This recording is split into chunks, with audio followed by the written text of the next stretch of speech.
ನಮಸ್ಕಾರ, ನೀವು ನೋಡ್ತಾ ಇದ್ದೀರಾ ನ್ಯೂಸ್ ಫಸ್ಟ್. ನಾನು ವಿದ್ಯೇಶ್ರೀ. ಈ ಕ್ಷಣದ ಪ್ರಮುಖ ಸುದ್ದಿಗಳನ್ನು ನೋಡ್ತಾ ಹೋಗೋಣ. ಅದಕ್ಕೂ ಮೊದಲು ಹೆಡ್ಲೈನ್ಸ್. ನದಿಗೆ ಸ್ನಾನ ಮಾಡೋಕೆ ಹೋದಂಥ ಇಬ್ಬರು ಬಾಲಕರು ನಾಪತ್ತೆ. ವೇದಾವತಿ ನದಿಯಲ್ಲಿ ಕಾಲು ಜಾರಿ ಬಿದ್ದ ಇಬ್ರು, ಅಗ್ನಿಶಾಮಕ ಸಿಬ್ಬಂದಿಯಿಂದ ಶೋಧ ಕಾರ್ಯ.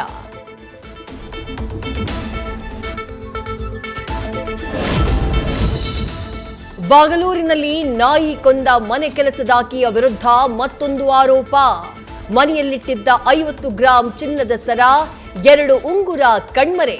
ಪುಷ್ಪಲತಾ ವಿರುದ್ಧ ಓನರ್ ರಾಶಿ ದೂರು, ಮತ್ತೊಂದು ಎಫ್ಐಆರ್ ದಾಖಲು.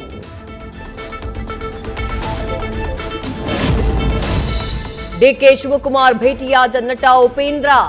ಸದಾಶಿವನಗರದ ಡಿಸಿಎಂ ನಿವಾಸದಲ್ಲಿ ಚರ್ಚೆ, ಕುತೂಹಲ ಮೂಡಿಸಿದ ಉಪ್ಪೆ ಡಿಕೆಶಿ ಭೇಟಿ.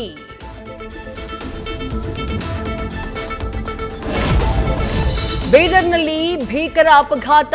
ಕಾರು ಮತ್ತು ಡಿಟಿಡಿಸಿ ಕೊರಿಯರ್ ವಾಹನದ ನಡುವೆ ಡಿಕ್ಕಿ, 4 ಮಂದಿ ಸ್ಥಳದಲ್ಲೇ ಸಾವು. ದೇವರ ದರ್ಶನಕ್ಕೆ ತೆರಳಿದ್ದ ತೆಲಂಗಾಣದ ಯುವಕರ ದುರ್ಮರಣ. ನ್ಯೂಸ್ ಫಸ್ಟ್, ನಿರ್ಭೀತಿಯಿಂದ ನಿಮ್ಮ ಪರವಾಗಿ.